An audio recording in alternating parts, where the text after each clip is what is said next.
नमस्कार, मैं हूं आपकी होस्ट शिप्रा झा।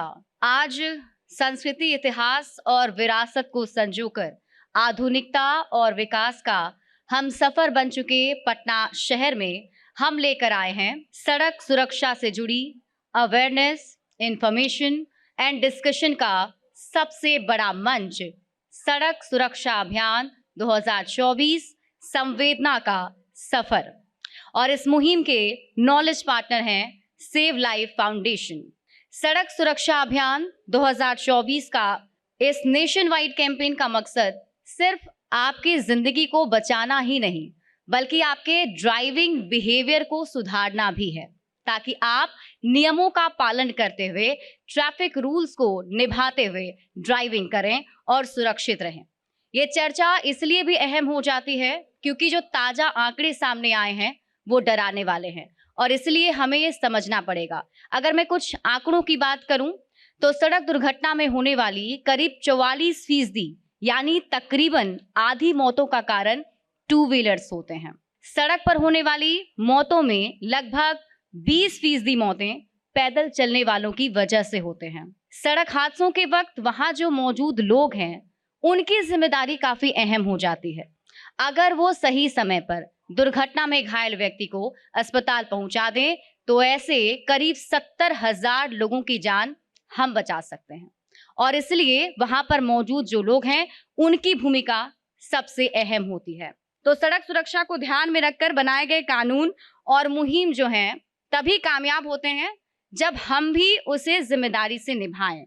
और आज मैं इस कार्यक्रम के मुख्य अतिथि माननीय उद्योग मंत्री बिहार सरकार श्री समीर कुमार महासेठ जी से अब अनुरोध करती हूँ, प्लीज आप मंच पर आएं और 2 शब्द रोड सेफ्टी को लेकर जरूर कहें। सबसे पहले न्यूज़ 18 को हम धन्यवाद देना चाहेंगे कि कितनी संवेदना या कितना अच्छा सोच है न्यूज़ 18 का आम व्यक्ति के प्रति कि हम कैसे जो दुर्घटनाएं हो रही है ये सब कोई जानते हैं, पहले भी जानते थे कि आज के जो डाटाज हैं बहुत अच्छा डाटा नहीं आ रहा है बिहार के प्रति, चूंकि एक तरफ बिहार बढ़ते बिहार के नाम से हम लोग आगे बढ़ना चाह रहे हैं। हर एक मामले में, चाहे सड़क हो, बिजली हो, हर एक मामले में हम डेवलप कर रहे हैं, लेकिन इस तरह के एक्सीडेंट को हम रोक नहीं पा रहे हैं। इसमें क्या चेंज करने की आवश्यकता है? चलाने वाले को क्या बताने की आवश्यकता है? अगर हम मोटरसाइकिल चला रहे हैं और सडन हम बाएं या दाहिने मुड़ जाए, और आजकल तो एक बहुत बढ़िया आ गया है, मोबाइल के बाद कान में लगा लीजिए कुछ गाना उना सुनते हुए, तो अगल बगल पता भी नहीं चलता है, कोई साउंड भी नहीं आता है। तो सबसे ज़्यादा बाइक चलाने वाले कान में कुछ इस तरह का मत डालें, शॉर्टकट वाला में बड़ा स्पष्ट है। सबसे ज़्यादा एक्सीडेंट है तो उसमें 90% उन्हीं लोगों का एक्सीडेंट हो रहा है। रोड से निकले, बस से उतरे और क्रॉस कर गए, डेथ हो गया। लेकिन हमारे यहाँ लॉ था कि एक साथ एक्सीडेंट होंगे तभी उनको कंपनसेशन मिलेगा। हम लोगों ने चेंज किया कि नहीं, अब इसको चेंज करने की आवश्यकता है। लगातार 12 वर्ष तक ये हमारे यहाँ रहा। तो हर एक चीज़ों की एक प्लानिंग होनी चाहिए। हमारा कहना है कि हर एक चीज़ों में आप आगे बढ़ें और इस तरह के कार्यक्रम जो न्यूज़ 18 का हो रहा है उससे एक ऐसा डाटा जाना चाहिए जिस डाटा के आधार पे पूरे बिहार में हम लोग एक नया गाइडलाइन के तहत जो भी सरकार अमेंडमेंट्स करना चाहेगी करेगी for the betterment of the Bihar. बहुत बहुत धन्यवाद, बहुत बहुत धन्यवाद। जरूरी पहलू पर बातचीत करने के लिए हम आगे बढ़ेंगे फर्स्ट सेशन की तरफ, जिसका नाम है जो सतर्क है वो सुरक्षित है। इसके लिए मैं अनुरोध करना चाहूंगी श्री संजय कुमार अग्रवाल जी, सेक्रेटरी ट्रांसपोर्ट डिपार्टमेंट, और ब्रज मोहन जी को। आप दोनों मंच पर पधारें और इस बातचीत का सिलसिला आगे बढ़ाएं। संजय जी, आपको इस बातचीत में हम लाना चाहते हैं सीधे सीधे। जो स्थिति है बिहार की और जो स्थिति है देश की, आप देखते हैं कि जो 2 पहिया वाहन चलाते हैं उनके साथ में ज़्यादातर दुर्घटनाएं हो रही हैं। जिन लोगों की दुर्घटना होती है, एक्सीडेंट होती है, उसको कैसे जल्दी से जल्दी हॉस्पिटल में लाएं जिससे ये जो बेहद कीमती, बेशकीमती जो जान है उसको बचाया जा सके। सबसे पहले मैं न्यूज़ 18 और सेव लाइफ फाउंडेशन को धन्यवाद देना चाहूँगा कि एक ऐसे मुद्दे पर हम लोग चर्चा कर रहे हैं जिस पर आज सबको बात करने की आवश्यकता है। आज हमें सोचना पड़ेगा कि मोटरसाइकिलों से इतनी बड़ी दुर्घटनाएं क्यों होती है। हर साल बिहार में लगभग 12 लाख गाड़ियाँ जुटती हैं, उसमें 90% मोटरसाइकिल होती है। और जब मोटरसाइकिल नई नई कोई खरीदता है तो देखता है कि मैं हवा से बात कर सकता हूँ, ओवर स्पीडिंग और फिर हेलमेट नहीं लगाना एक फैशन का प्रतीक बनता है। ये दो चीज़ें, ओवर स्पीडिंग एंड हेलमेट के बाद तो उसकी डेथ मतलब उसको भगवान ही बचा सकता है। हम लोगों ने इसके लिए विशेष अभियान चलाया और आप पटना में आज पाएंगे कि 99% लोग हेलमेट लगाते हैं। जो आपने दूसरा प्रश्न उठाया कि जो एक्सीडेंट हो जाते हैं यदि उनको समय पर अस्पताल पहुंचा दिया जाए तो उसमें से लगभग 50% की जान बचाई जा सकती है, लेकिन टाइमली हॉस्पिटलाइजेशन नहीं होने के कारण और मुश्किलें आती हैं, क्योंकि लोग मदद करना चाहते हैं लेकिन किसी कारण मदद नहीं करना चाहते। तो इसके लिए सरकार ने कानून में बदलाव भी किया। अब ये गुड समैरिटन मतलब जो ऐसे अच्छे लोग हैं जो मददगार हैं उनके लिए सरकार ने गुड समैरिटन पॉलिसी लेके आई। और हम लोग जो पहले ऐसे मदद करने वालों को कई प्रकार की परेशानियों का सामना करना पड़ता था, अब उनको हम लोग इनाम दे रहे हैं। और इसमें जो 15 अगस्त और 26 जनवरी को जो झंडोत्तोलन फंक्शन होता है जिला स्तर पर, उसमें मेन स्टेज से ऐसे लोगों को पुरस्कृत भी किया जा रहा है ताकि लोग दूसरों लोगों के लिए प्रेरणा स्रोत बन सके कि साहब इसने इतना अच्छा काम किया और समाज में इसकी मान्यता मिले।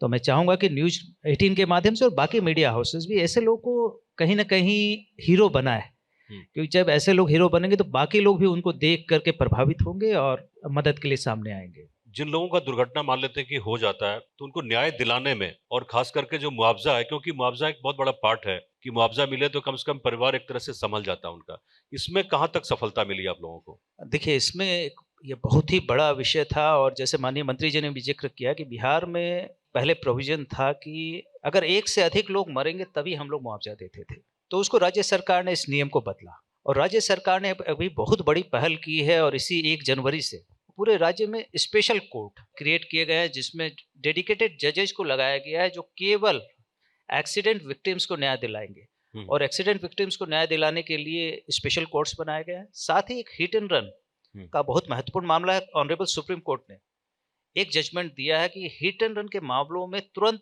उसको मुआवजा मिलना चाहिए और वो राज्य सरकार के हाथ में रहता है और जीआईसी उसका पेमेंट करती है। तो बिहार ने इसमें काफ़ी बड़ी पहल की है और पिछले 3 महीने में 1000 लोग जो ऐसे विक्टिम्स थे जो हिट एंड रन कर दिया गया और गाड़ियाँ भाग गई, ड्राइवर का पता नहीं है, गाड़ी का पता नहीं है, तो उन लोगों को हम लोग ने 2-2 लाख रुपए मुआवजा जीआईसी के माध्यम से दिलवाया है। एक और आखिरी सवाल है इसी दिशा में कि जो युवा हैं जो ड्राइविंग में प्रशिक्षण लेना चाहते हैं, क्योंकि युवा और खास करके जो महिलाएं हैं उनको गाड़ी सिखाने की व्यवस्था हो, तो इस तरह की कोई पहल कर रहे हैं आप लोग? देखिए अभी हम लोगों ने प्रत्येक जिले में ड्राइविंग ट्रेनिंग सेंटर्स खोले हैं जिसमें लोग जा करके ड्राइविंग सीख सकते हैं और वहाँ उनको लाइसेंस बनाने में भी मदद दी जाएगी। और उसके लिए राज्य सरकार ने प्रत्येक ड्राइविंग स्कूल को सब्सिडी भी दी है। आज महिलाएं काफ़ी बड़ी संख्या में 2 व्हीलर्स चलाने लगी हैं, 4 व्हीलर्स चलाने लगी हैं, तो उनके लिए भी स्पेशल ट्रेनिंग की व्यवस्था हम लोगों ने औरंगाबाद IDTR में की है और जल्द ही हम लोग प्रत्येक जिले में महिलाओं को स्पेशल ट्रेनिंग दिलवाएंगे ताकि जो सेल्फ डिपेंडेंसी बढ़े और उनका आत्मविश्वास भी बढ़े। और इवन 1-2 महिलाओं को हम लोग ट्रेन कर रहे हैं जो बस भी चला पाएंगे। बहुत बढ़िया, आपका बहुत बहुत शुक्रिया संजय जी। बहुत बहुत धन्यवाद आप सबका, थैंक यू। तो चलिए हम डिस्कशन में आगे बढ़ेंगे। हमारे अगले सेशन का नाम है दुर्घटना से दूरी, संयम है जरूरी। तो और इसके लिए अब मैं मंच पर बुलाना चाहूंगी श्री सुधांशु कुमार जी, ADG ट्रैफिक, और अपने सहयोगी अमित कुमार को। आप दोनों से अनुरोध है कि आप दोनों मंच पर पधारें। आपका बहुत बहुत स्वागत है सुधांशु जी। हम युवाओं को देखते हैं कि वो हेलमेट रहता है लेकिन हाथ में लटके रहता है, तो ऐसे युवाओं को क्या संदेश देना चाहेंगे? सबसे पहले मैं न्यूज़ 18 और सेव लाइफ फाउंडेशन को इस अभियान के लिए धन्यवाद देना चाहता हूं, बधाई देना चाहता हूं। आपको ये बता दें कि यदि मोटरसाइकिल ऐसी सवारी है जहां पे कोई सीट बेल्ट नहीं है, कोई इनक्लोजर नहीं है और इस वजह से वो काफ़ी असुरक्षित मानी जा सकती है, लेकिन यदि हम हेलमेट का प्रयोग करें, आंकड़ा है उसके अनुसार करीब 50% प्रोबेबिलिटी हमारी बढ़ जाती है अपनी ज़िंदगी बचाने की। बहुत बड़ी बात। हम लोगों ने इस विषय में अभियान शुरू किया, खास करके उन शहरों में जहाँ पे स्मार्ट सिटी परियोजना लागू थी और उसमें कैमरे के माध्यम से हम लोगों ने ऐसे डिफ़ॉल्टर्स को पकड़ना शुरू किया। पहले जहाँ आम जनता को पुलिस जो है वो रोकती थी कि आपने हेलमेट क्यों नहीं पहना और उसके बाद उसको फाइन करती थी, अब वो प्रक्रिया खत्म हो गई और सीधे कैमरे के माध्यम से हम लोग उनको, ऐसे लोगों को पकड़ने लगे।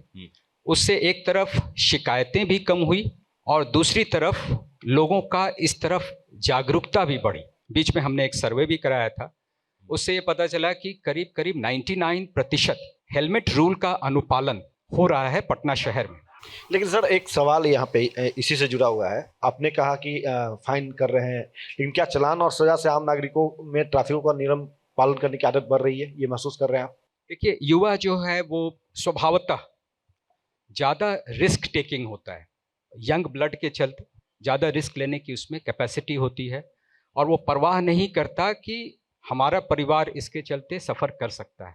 जब से हम लोगों ने इन्फोर्समेंट को कड़ा किया तो इसका सीधा असर इस तरफ देखने को मिला है और उसमें काफ़ी कमी आई। पटना से बाहर जब छोटे शहरों में जा रहे हैं तो अभी उतना ज़्यादा इन्फोर्स नहीं हो पा रहा है जो लॉ है। पहले केवल 12 जिलों में यातायात बल स्वीकृत था। अभी हमने जो प्रस्ताव भेजा था उसमें बिहार सरकार की सहमति मिली है, सभी 40 जिलों में अब यातायात बल है और उस दिशा में हमने एक नई पॉलिसी बनाई थी जिसमें नए लोगों को ट्रैफिक ड्यूटी के लिए लगाया जाए। खास करके कांस्टेबल रैंक में 35 वर्ष से कम आयु के लोगों को लगाया जाए ताकि वो उत्साहपूर्वक और पूरी एनर्जी के साथ ये ड्यूटी निभा सकें। तो अब उस पॉलिसी के तहत वहाँ पर इंडक्शन हो रहा है सभी जिलों में। हमने साथ में हैंडहेल्ड डिवाइस वो भी बड़ी संख्या में वितरित किया सभी जिलों में। परिवहन विभाग की इसमें सराहनीय भूमिका रही। उन्होंने करीब करीब 1550 हैंडहेल्ड डिवाइस हमें उपलब्ध कराए। उसका ये फ़ायदा है कि उसमें आप डिफ़ॉल्टर्स की फ़ोटोग्राफ ले सकते हैं, वीडियो ले सकते हैं और प्रमाण के साथ उनके विरुद्ध प्रभावी प्रवर्तन या इन्फोर्समेंट की कार्रवाई कर सकते हैं।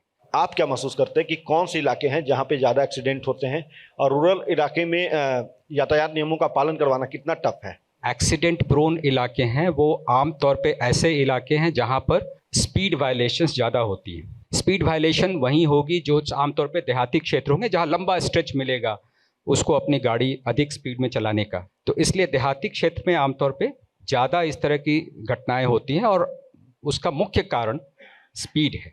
तो हमारी कोशिश ये होती है कि देहाती क्षेत्र में स्पीड कंट्रोल पे हम लोग ज़्यादा फोकस करें और इसीलिए हम लोगों ने एक इंटरसेप्टर वाहन का कॉन्सेप्ट होता है उसको इंट्रोड्यूस किया है। जो खास करके हाईवे हैं उस पर इंटरसेप्टर वाहन चलाए जा रहे हैं।